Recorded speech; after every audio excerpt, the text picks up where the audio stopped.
எங்க எதுக்கு? ஏ இல்லை, இங்கே தான் இருக்க போகிறோம். எங்கே போகலாம்? அதெல்லாம் வேண்டாம். எங்கே போகணும் இப்போ? என்ன வேணும் உனக்கு?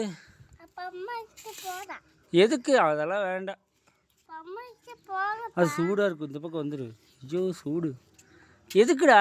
இங்கே ஜாலியாக விளையாடு. அண்ணன் இருக்கா, மாடு இருக்குது. எதுக்கு அம்மாகிட்ட? அம்மாட்ட போய் என்ன பண்ணுவேன்? அங்கே போய் என்ன பண்ணுவேன்? இங்கேயே விளையாடு. இல்லை இங்கேயே விளையாடு. இங்கேயே விளையாடு, நல்லாயிருக்கும். இங்கேயே விளையாண்டா தான் நல்லாயிருக்கும். அதெல்லாம் முடியாது. போ, நீ வேணா நடந்து போ. நான் சாப்பிட்லாம். நீ சாப்பிட்டியா? சாப்பிட்டியா?